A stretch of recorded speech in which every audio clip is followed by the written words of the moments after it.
These questions are crazy as hell, Michelle. Oh. I mean, you know, I'm trying to keep my nerves together. I got my back over here, and you just asking some crazy stuff.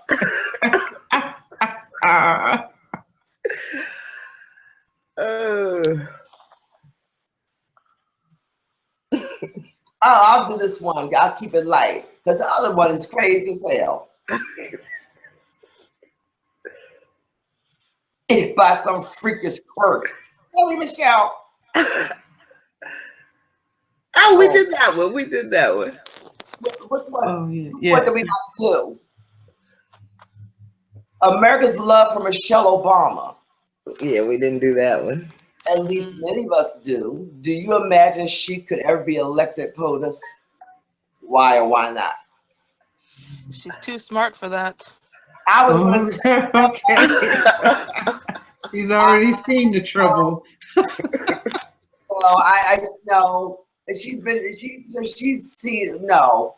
Michelle is done what she do, and not saying she's not capable, wouldn't be capable, but why? There's no reason. She's seen all that stuff for 8 years, you know. No. She's capable, but I could never see her as POTUS. She just needs to, she has a higher calling. And that is not the highest calling, being president of the United States of America. At least that's my feeling. I think she has more work and better work and more effective and more appreciated work to do out there. And I want her to stay out there because I think we need her out there. I'm done. Okay.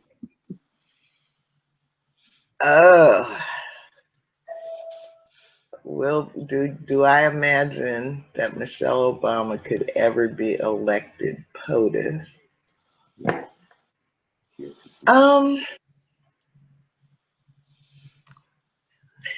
Well, see, now I feel influenced by all of your answers. No, just disregard our answers. Speak your truth. Yes. Can I excuse myself for a minute? Excuse Michelle. I got you 6 minutes. That's that should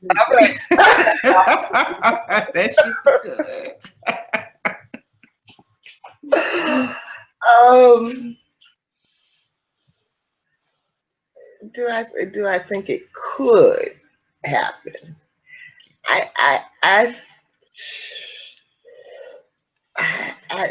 No, I'm not in my lifetime, and Michelle is in my lifetime.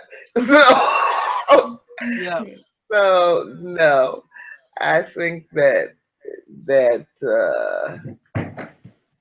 between the fallout and backlash that we're gonna have dealing with and gonna have to deal with related to the Obama presidency, and whatever fallout there will be from having Hillary presidency, I think by the time we get to 2020 or 2024,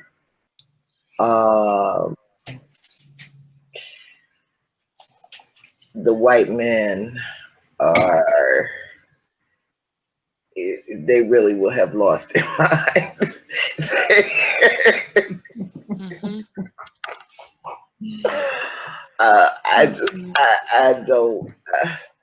I can't see it. I can't see it. I think Benita's right. She has a higher calling. And don't you think she's a little too honest? I mean, I remember her during the campaigns. She spoke very truthfully. She got in trouble a few times. And I don't know whether or not, I don't know how good she would be at the politician thing. Well, that's the thing. And, you know, and I meant to say that when you were talking about Hillary, that, you know, Hillary is a politician. Yeah. And so she does say what the people want to hear when they want to hear it, you know. And that's why you don't really know what she stands for or believes in, because she's a politician. But I think also, Leona, we don't know, you know, how much of a role she played in helping Bill jumpstart his political career, going back to their days in Arkansas. She could indeed be the power behind the throne, Yeah. I mean, she was definitely, I felt that Hillary Clinton was definitely a politician in the White House. I don't think she had the kind of role that other first ladies had at all. At least it didn't look like that to me. No, she didn't. Yeah, now I don't remember, as far as I can recall, things did not go well for her in the White House. I think pretty much everything she touched went bad for her. Well, she really got involved in the healthcare issue. Yeah. And, once again, white men not wanting to change, and so she ran up against a lot of opposition. And so part of the criticism was, carry your little female behind on back to the sidelines and stay out of grown men business. Yeah. They always pull that one out of their socks at the last minute. What do you know about this? Yeah. Yeah. So, that's why I say she's been a trailblazer in a lot of ways. And so she's had to take the hits.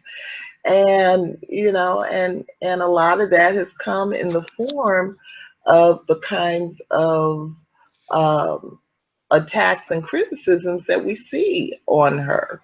Even this vague notion that she's not trustworthy, that has played out during this campaign, really goes back to the hatred of her that was spawned in how she conducted herself in the White House, where she didn't act like a first lady. She acted like a human being with thoughts of her own. And that ain't good. Right. No picking out China for Hillary. No picking out China for Hillary. Right. We'll see how good a job Bill does. Versus Michelle, who has taken a much more traditional role as a first lady, even though, she tried to do a couple of things because she is so highly intelligent and capable, and, she couldn't really just sit there and crochet for 8 years. And so she got involved in the what was it, the food thing and the exercise thing. Yeah, school lunches and yeah. But that kind of flows within a line of women's work. Women are supposed to be concerned about nurturing the bodies of the little ones. That's what we do. That's who we are. And it was okay, so we love Michelle because Michelle stayed in her place. Well, that's true. It's interesting from my perspective because there's no such thing as a first lady in Canada. I mean, there's not that role does not really exist. So there's not really a role for the prime minister's wife. This current prime minister, his wife you see more often, but I mean, for the most part, she's not the prime minister's wife is not paid a salary. She doesn't have a mandate. She doesn't do any of that stuff. She's just the prime minister's wife. Well, that's not really an official role, in America. And, Hillary Clinton, I mean, I'm thinking of Eleanor Roosevelt, and who else was there? I'm thinking of Jackie Kennedy. But, Hillary Clinton really was among a select group of first ladies who were like, yo, I'm a professional woman, you know.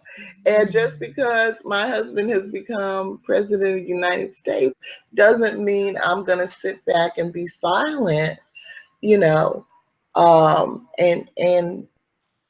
play a role that's been defined for me. And that's what I mean by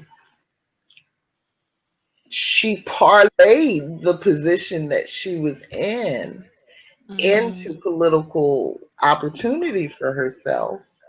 But, you know, she certainly was not required to do that as a part of her role as a first lady, because most first ladies, you know, we can't even really remember them or think about what they do. When I think about, who was it? Nancy Reagan, you know, I get chills when I think about the Just Say No.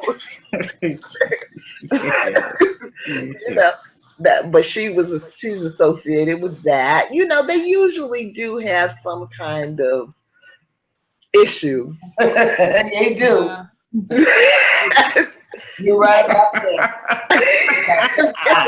Period. That's the only one that I could think of that didn't have some kind of issues in my time. Okay, at least not visible issues. Yeah. No, which first lady? I didn't hear the first part. I said Michelle Obama is the only Michelle. first lady I could think of that didn't have any visible issues. You're right. Okay. What about Laura Bush? Oh, she really has some issues. Oh, Laura. I mean, just to be with him, you got to have some issues. Well, you know, for the longest time, I didn't know she was a teacher. You couldn't tell it. Oh, was she? Yes. Yeah. I'm like, and you married him? And look at those two girls you got there. What's going on? What was she teaching? Special ed? No, let me stop. That was so wrong. No. But yes, she, you know, she was much smarter than her husband. Yeah. So I would love to follow Michelle Obama as president, but I don't think it's likely. Well, Michelle, you did mention something that about Hillary Clinton. You know, her attitude towards her profession. And Michelle Obama, on the other hand, is a caretaker of children. You know, that's a pretty good job. There's no other like it, and that's probably why I respect her so much. The professional women, of course. I mean, well, by profession, Michelle is a lawyer. I know she's a lawyer, but I love the caring part. But that's just my personality. But the role that she chose to play in the White House was nurturer, take care of the children. Right. And that's the problem. No one has been taking care of the children, and that's why I admire her so much. Right. But the point that I'm making, though, is not that there's anything wrong with taking care of children. The point that I'm making is that I think that Michelle consciously chose that kind of role because of all of the backlash that Hillary Clinton had to deal with when she stepped outside of what we would consider acceptable women's work. I don't know. Because Michelle And so was I think for Michelle, it was a bigger issue of we already got a black president. That's already, you know, it's going to be a shock to the American system. You know, I don't need to add to, you know, all that my husband's going to have to be dealing with by pursuing my own agenda. Whereas Hillary didn't have the problem of having a black husband as the president. She just had a regular old white man. So that was her privilege, Leonie. So she could use that privilege to say, I'm going to step over here and do this because I got a regular white man. Yeah. Michelle had to say, well, I got a black man. Yeah. I better and I mean, I think I know. Yeah. It'd be interesting to see because, I mean, her background is not only that she was a lawyer, but she was in like the executive, like she was an executive at a large healthcare thing, right? Like she was making like $300K a year before she came to the White House. Right. So, you know. Right. So I'm sure Michelle is waiting to be Michelle again. Right. I don't know. Maybe she is. And maybe that was her alter ego. You know. I mean, who knows? Yeah. You know, that could have been her alter ego. Who knows that if lawyerism, because she had the profession, was satisfying to her. You know what I'm saying? Or wasn't expected of her. You know, you go to Ivy League school, this is what's expected of you. So that's you know, you never know. Right. Well, can you see her as a Supreme Court justice? Yes, most definitely. I could definitely see Michelle as a Supreme Court justice. I would give her a whoop whoop. Yes. What you think, Leonie? Maybe. I don't know. It's hard to say because, yeah, I don't know. Do corporate lawyers become Supreme Court justices? I don't know. And I'm saying in our make-believe world. In our make-believe world, sure. Michelle Obama on the court. Right. Chief Justice Michelle Obama. I'm all for it. There you go. Matter of fact, I think all of us need to be on the court. Yeah, we got the gunslinger Nelly over here. She's not trucking with no male Supreme Court justice. We know that. When I think about the Obama presidency, I don't necessarily think about Barack. and maybe it's because I'm such a womanist, I guess. But I think about Michelle and his two daughters. Those children that we watched grow before, they grew before our eyes. Are really my sentiments lie with Michelle Obama. And I think about the transformation of her image over the past 8 years. Being that when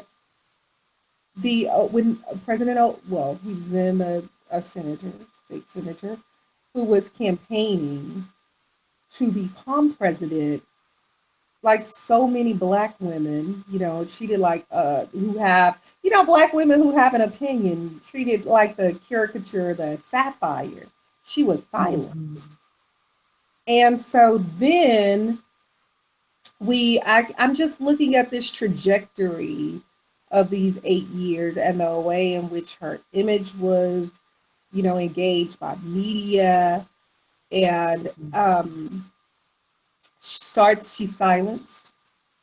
And then I can remember the cartoon, I can't remember, The New Yorker, I think it was. Can you recall that? She had the afro and the shoe. Yeah, and again, playing into that stock character, the Sapphire.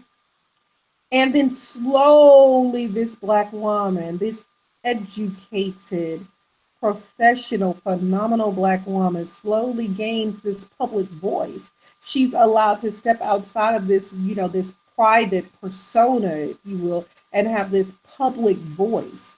And then what she's doing is, and I don't say this with disdain when I say it's, kind of on the domestic front. She's looking at or campaigning, advocating for healthier lunches for children, which would make sense. And that's, what we're all learning is Black health can be, and really is Black wealth in many regards.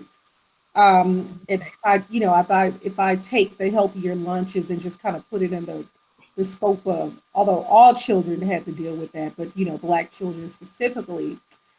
And then I saw her do a lot of dancing and Nicole, we do think so much alike. I said basically the same thing. An hour before you got here, you watched the video. Yeah. Oh my gosh. That's so funny. Okay, yeah, so you understand.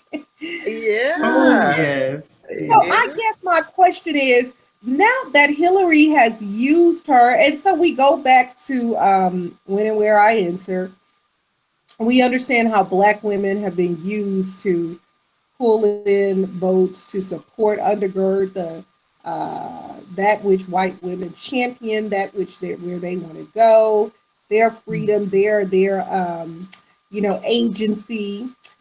I'm wondering what happens to Michelle Obama now. Does she become I know she's already, quote unquote, political figure, but where does she go from here? It would be my question. What do you all, or have you all speculated? Well, that was one of our questions.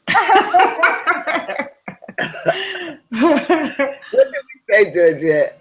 I think we said Supreme Court Justice. Because she's too smart to be president. Wow. Well, and do you think we would deal with the same, how people became disgruntled with Black people with President Obama? I mean, do you think if let's hypothetically speaking, Michelle were president, how would that, if, people being disgruntled, I mean, and I'm speaking specifically of Blacks, how would it manifest? What would it look like? What is it sound? I guess I'm just wondering, would she get a pass? Would Black women be more apt to, defend her? No. I guess I'm just wondering. I would have to say no, because once you're at the top, you're the biggest target there is. Yeah. And everyone will find something that you've done wrong or not addressed to their specific level of satisfaction.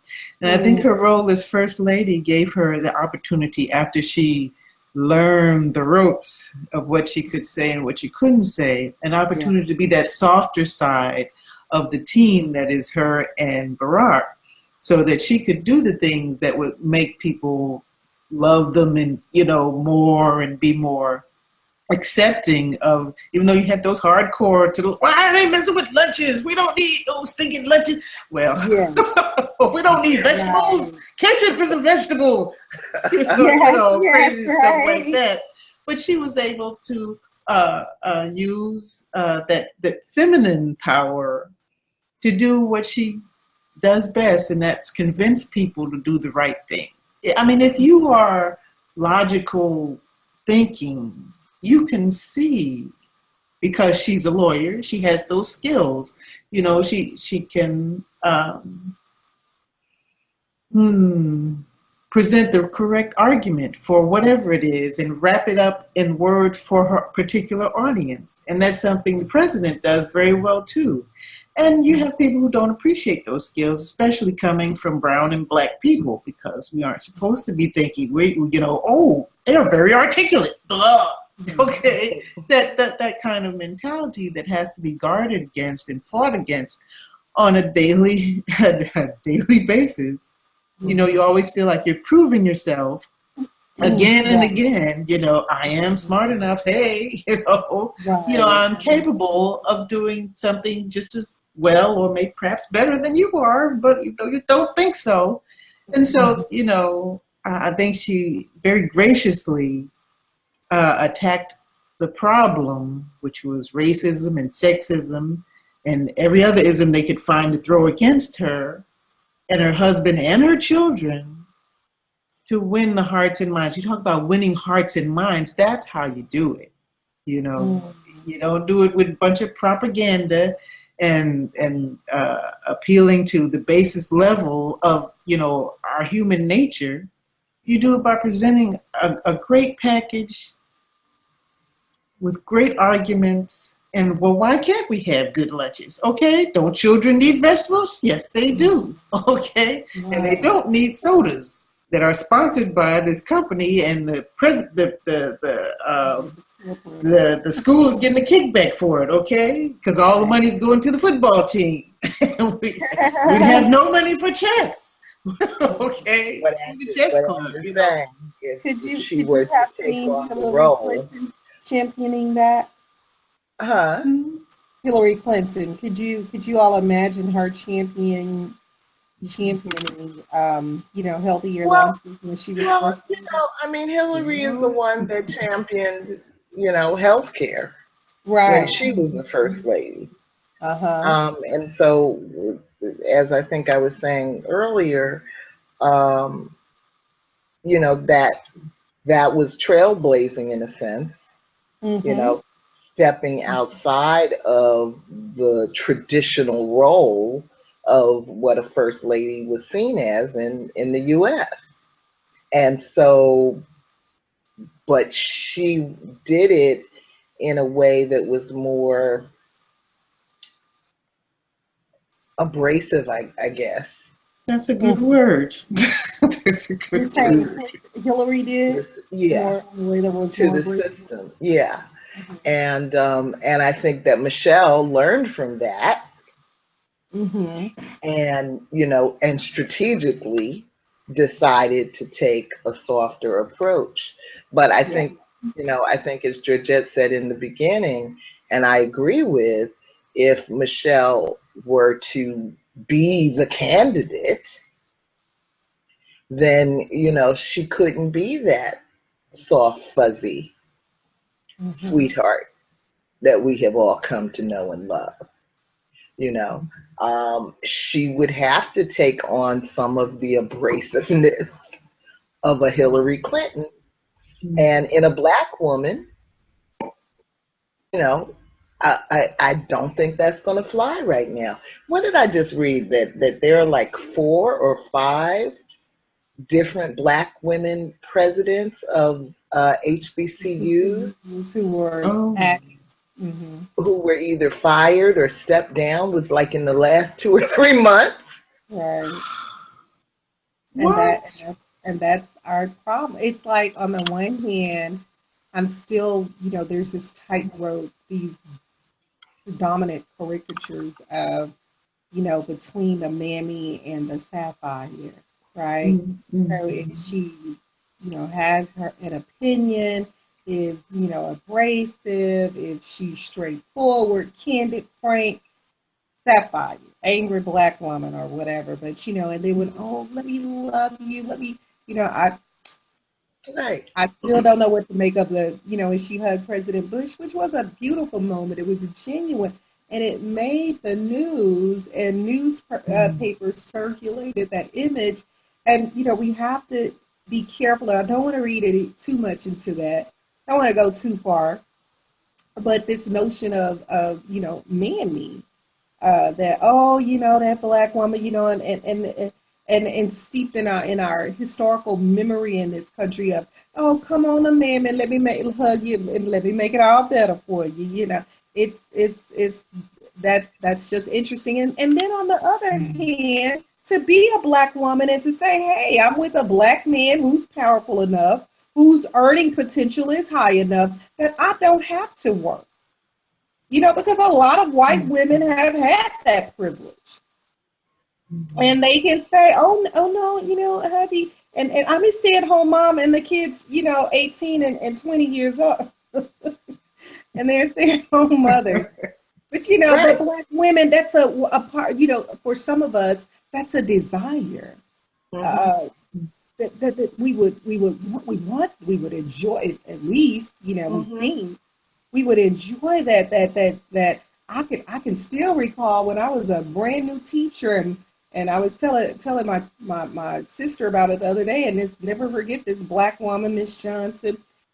She put her stilettos on, took her little, in the classroom, she wearing her little comfortable shoes, and grabbed her coach bag, and she said, "Oh hell no, She said, "I don't have to deal with this disrespect. My husband makes enough money. I don't have to deal with this." And I distinctly remember, and I will never forget this. I was a young one.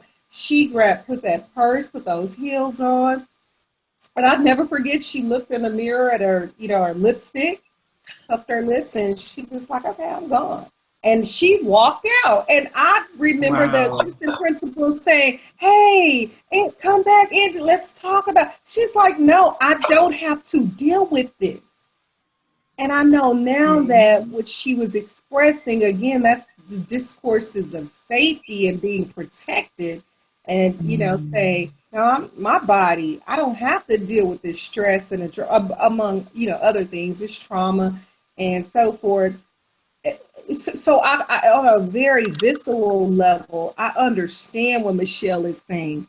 No, I don't. And I remember the outrage. You all remember the backlash when people were like, you mean to tell me that educated attorney and so forth, and she's just going to be a, you know, stay-at-home mom in the White House?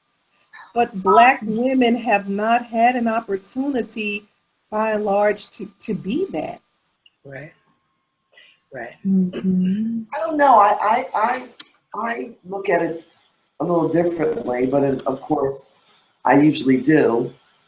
I respect Michelle, and I respect educated Black women and powerful Black women. But it ever occur to the world that because they are educated and powerful, that's knowledge they've already obtained. Granted, they can still grow, but there's still knowledge they've already obtained. Don't you tell your children?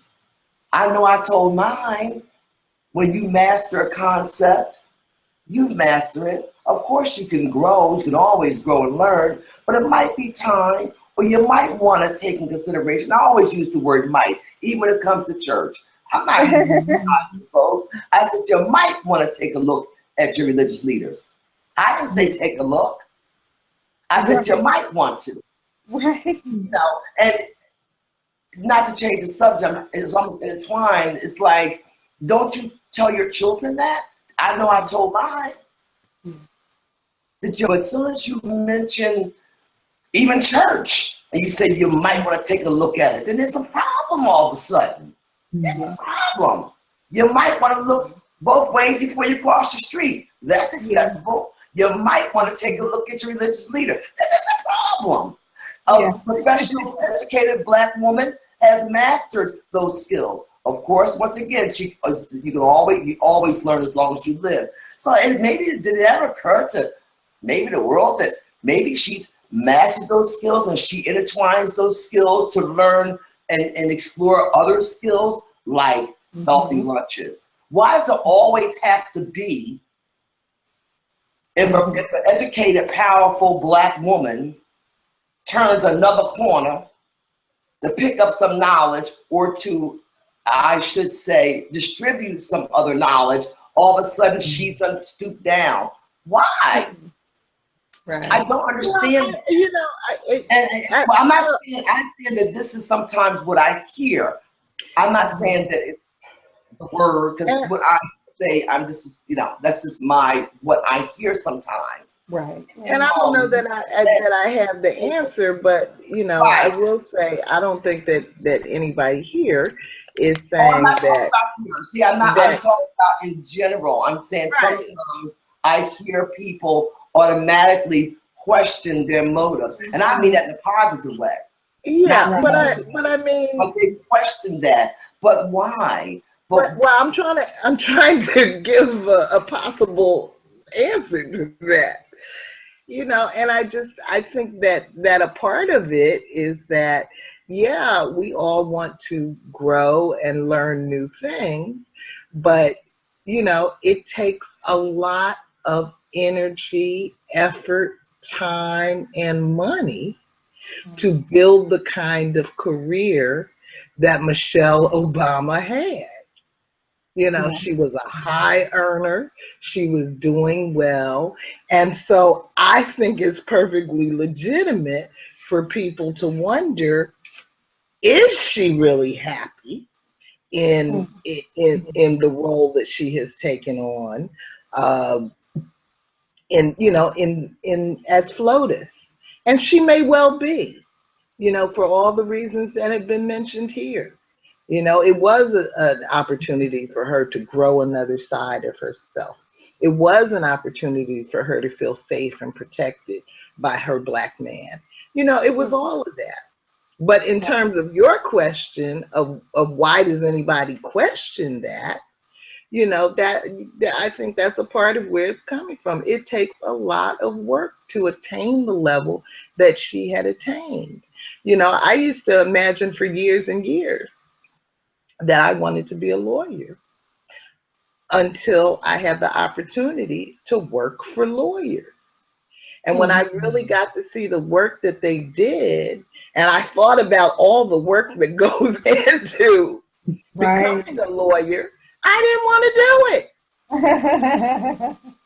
Because, I mean, think of it like a medical doctor. You know, you don't go to medical school and all that is involved in that so that you can turn around and be a secretary. Well, I do have a brother-in-law that actually graduated from Harvard and Chicago Law School and is brilliant in every way and happens to be also a wonderful person, which I love him for that. And when he got done with all of that, that was expensive and a lot of time spent, and he became that high-powered lawyer. He didn't like lawyerism, and he did take another turn. You know, so, and that's okay. But I'm saying that maybe sometimes, even with that work, even with everything, and even what I think I want, sometimes when you get there, you might take another turn. Now, by all accounts, a lot of money was spent at Harvard and a lot of money was spent at Chicago Law School, and he was excellent in what he did. And he's still in his early 40s. But he took another turn. I'm not saying he would never ever go back to that profession. He still has his, you know, credentials. I'm just saying that once he got there, he was there. And sometimes when you get there, you're there and you're like, okay. You know what I'm saying? And some people do. Right. I mean, it's not, you know. And that's the only reason why I brought that to mind is that people assume, you know, some people ask for, is she happy doing that? But not many people ask, was she happy doing what she was doing? The assumption is because she's fabulous in every way. I told you, that's what I talk about Michelle. I have more memories of her actually than Barack. I'll agree with that. That's what got there. But I do, I really do. And but that's what I talked about before you arrived. Is most of my memories is of her. But no one seems to ask whether maybe, you know, their assumption is sometimes that they're happy there. Yeah. You know, she didn't necessarily have to be happy there. This, you know, she's making $300,000 a year plus. She's very powerful. She's very smart, no doubt about it. But nobody asked, was she happy there? The assumption is that she's giving up something. That's sometimes the assumption, that she's giving up something. Well, we don't know the answer to that question, so let's not beat it to death. Michelle is not here to tell us. There's an episode. I'm just bringing a different point of view to that question. No, we heard you. Okay. And there's an episode of Frasier that is similar to that. I think it's his nephew or something who went to medical school or something like that, and he's about to get married, and instead of marrying the rich woman that his family had picked out for him, he's marrying a girl who what are those people that throw balls up in the air? A juggler? So a juggler. He fell in love with a juggler who was poor and decided that he wanted to be a juggler too. He can run on the street